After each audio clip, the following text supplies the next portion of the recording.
estaremos falando do livro de Mateus, capítulo 9, versículo 35, do capítulo 10 também até o versículo 8. E nós vamos então fazer a leitura desse texto, começando assim. E percorria Jesus todas as cidades e povoados, ensinando nas sinagogas, pregando o evangelho do reino e curando toda sorte de doenças e enfermidades. Vendo eles as multidões, compadeceu-se delas, porque estavam aflitas e exaustas, como ovelhas que não têm que não têm pastor. E então se dirigiu a seus discípulos, dizendo: a seara, na verdade, é grande, mas os trabalhadores são poucos. Rogai, pois, ao Senhor da seara que mande trabalhadores para a sua seara.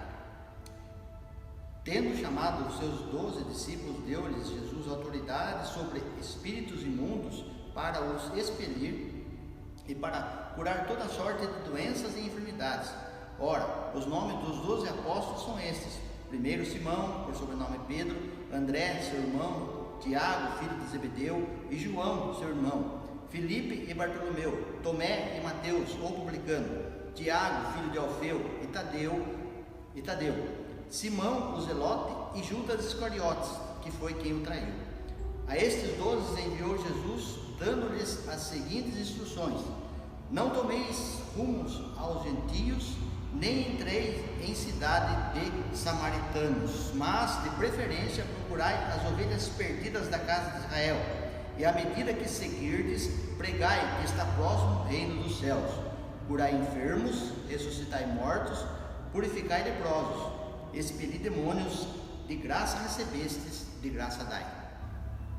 Deus eterno, Deus de infinita bondade, de infinita misericórdia, obrigado, Pai, porque as tuas misericórdias se renovam a cada manhã, conforme encontramos aqui registrado na tua palavra. Senhor, nós precisamos também, Senhor Deus, da ação do teu Espírito Santo nas nossas vidas, para entendermos aquilo que tu tem para conosco, através desse texto que lemos. Pai, fica conosco, ajuda-nos, orienta-nos, nós pedimos em nome de Jesus Cristo. Amém. Irmão, nós estamos estudando esse texto agora, começando aí do capítulo 9, versículo 35 até o capítulo 10, versículo número 8. E tem uma coisa que já chama a atenção aqui de nós, é que é claro para muitos, mas é bom deixarmos também isso mais claro ainda, é que o texto nunca é escrito de acordo com aquilo que acontece. E um detalhe que chama a atenção aqui já no começo, para estudarmos aqui, é o texto que nós lemos lá em Mateus 10, versículo 4, quando Mateus coloca claramente, quando ele fala, ou seja, aqui, primeiro explicando que Jesus está colocando a relação das pessoas que estavam com ele, o nome daqueles 12 que foram escolhidos, os apóstolos. Mas Mateus já coloca aqui uma coisa que aconteceu depois. No final do versículo 4 ele coloca: e Judas Iscariotes, que foi quem o traiu. Portanto, é bom entendermos nesse sentido a situação em que estava explicado, o evangelista explica aqui para cada um de nós. Voltando lá no versículo 35, ele percorria todas as cidades e povoados, ensinando nas sinagogas. É interessante essa expressão aí já, quando vemos que Mateus coloca isso aqui. Mateus coloca ensinando nas sinagogas, pregando o evangelho. Jesus havia feito alguns versículos anteriores aqui, no contexto, que a gente chama isso de contexto, a cura de 2 cegos. E não foi só isso, Jesus havia feito muitos sinais. Aqui no versículo 32 também ele faz a cura de um endemoniado. Ou seja, Jesus vinha fazendo isso. Então a fama de Jesus estava já, podemos dizer que Jesus já estava conhecido, e as pessoas então procuravam Jesus para serem curadas.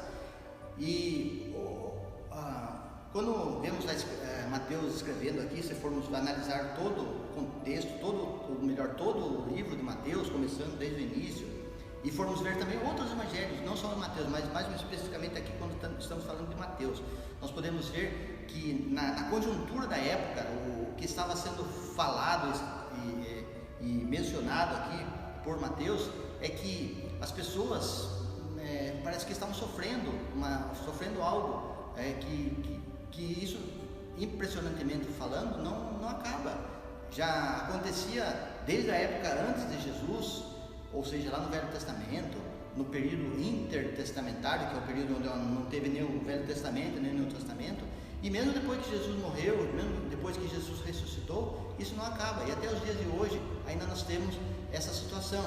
Então, muitas pessoas doentes, muitas pessoas que precisam da cura, e essas pessoas precisavam de alguém que eventualmente estivesse passando por aquele lugar, quando Mateus coloca aqui, que percorria Jesus todas as cidades, ensinando nas sinagogas, pregando o evangelho, curando de toda sorte de enfermidade, vendo as multidões, olha só, vendo as multidões, compadeceu-se delas. Jesus, então ele compadece-se das pessoas, e parece que as pessoas estavam muito interessadas naquele homem, naquele alguém, em Jesus Cristo, que estava ali passando por aquele lugar e logicamente pregando o evangelho, mas mais do que tudo também fazendo a cura.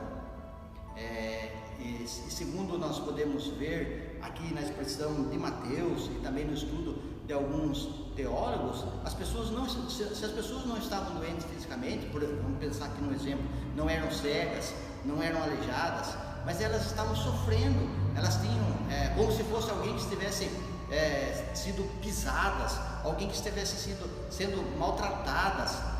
E para exemplificarmos de uma expressão mais nossa, como servos de Deus, podemos ver que aquelas pessoas estavam como que ovelhas sem pastor, e é uma coisa que Jesus utiliza muito aqui para explicar que Jesus é o pastor, Jesus é o nosso pastor. Então as pessoas estavam sem alguém, sem um norte para seguir. Mas também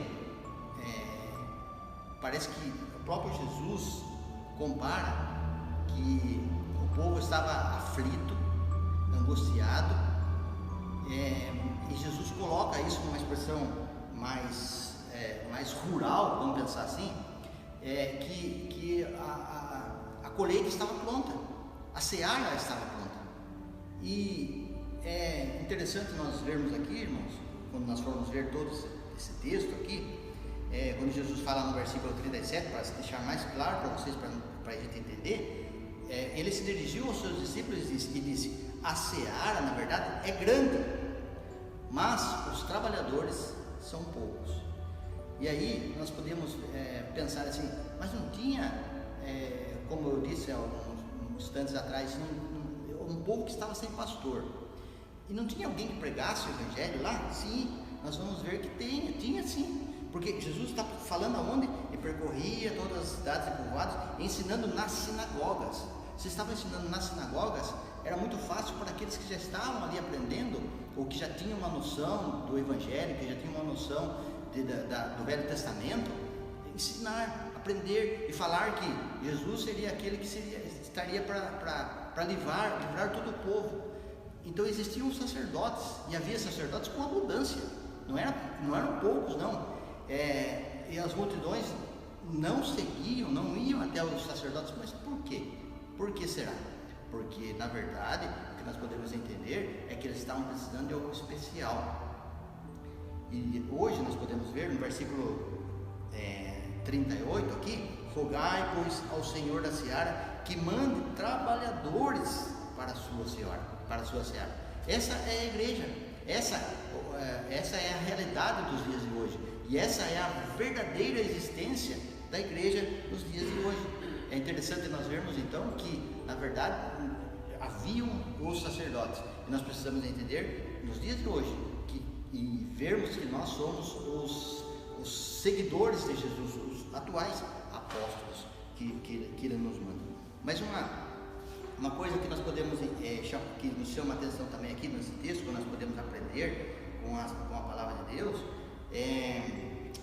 que toda essa situação colocada aqui diante por Mateus, colocada para nós entendermos nos dias de hoje, é que o versículo 37, e então se dirigiu aos seus discípulos e disse: a seara, na verdade, é grande. Quando Jesus está colocando isso aqui, ele está colocando como se fosse uma metáfora, ou seja, o que é isso? É uma história algo que podemos entender como história e algo que podemos entender como realidade. Essa é uma metáfora que nós podemos destacar aqui no texto, quando Jesus fala: a seara, na verdade, é grande. Então, todas as vidas precisam ser regadas, todas as vidas precisam ser, depois de prontas, ceifadas, como disse Jesus aqui. E isso que nós temos que entender hoje como cristãos, como servos de Deus. E depois, no versículo, no capítulo 10, nós podemos ver que Jesus colocou o nome dos seus discípulos, os seus apóstolos ali. E hoje, nos dias de hoje, nós ainda podemos ver que muitas pessoas estão prontas, estão precisando, estão como ovelhas ainda nos dias de hoje, estão como ovelhas sem pasto, ou sem pastor, melhor dizendo, estão como ovelhas sem pastor. E nós podemos entender então, nessa situação toda, que nós precisamos nos colocar nos dias de hoje, como Jesus colocou há quase 2000 anos atrás aqui nesse texto, é que a igreja de hoje, ela está toda contextualizada através de muitos meios de ensino, e um deles é o que nós estamos passando por ela agora, que é a situação de ensinamento via online, via internet, embora isso há muito tempo já exista. Então há necessidade da igreja se renovar, há necessidade de uma renovação dos apóstolos, dos discípulos de Deus. E é bom nós colocarmos diante da presença de Deus como esses servos de Deus que estão aqui no capítulo 10 estavam, pessoas autorizadas. E Jesus coloca então os seus nomes aqui, dizendo que eles são pessoas que iriam pregar o Evangelho. E é interessante nos colocarmos nos dias de hoje como trabalhadores seus, como pessoas autorizadas, e pensarmos, irmãos, que na época existiam os sacerdotes e eles estavam ali dentro da igreja e não pregavam o Evangelho. Se nós formos analisar nos dias de hoje, tomarmos o texto de Mateus e colocarmos na situação atual, nós vamos ver que ainda existem muitos sacerdotes como existiam naquela época. Muitas pessoas, entre aspas, pessoas que pregam o Evangelho, mas que estão aí simplesmente vou ser bem claro aqui e não querendo ser diferente de outros, pessoas que estão somente para arrancar dinheiro do povo de Deus, pessoas que querem fazer isso de uma forma muito utilizando do meio evangelístico para fazer dessa forma.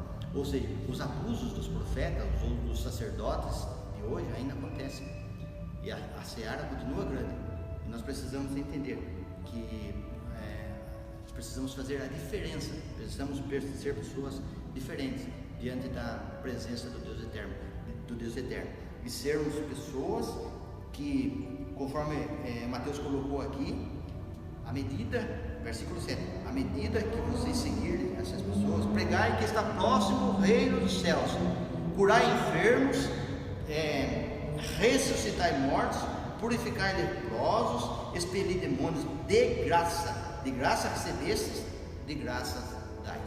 De graça, não tem que haver uma troca, não tem que haver um fornecimento, um enriquecimento da igreja, entre aspas. Precisamos sim levar o Evangelho de Jesus de forma real, de forma verdadeira. Que Deus nos abençoe. Amém.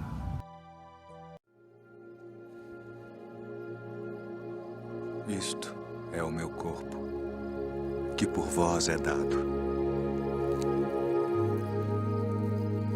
Fazei isto em memória de mim.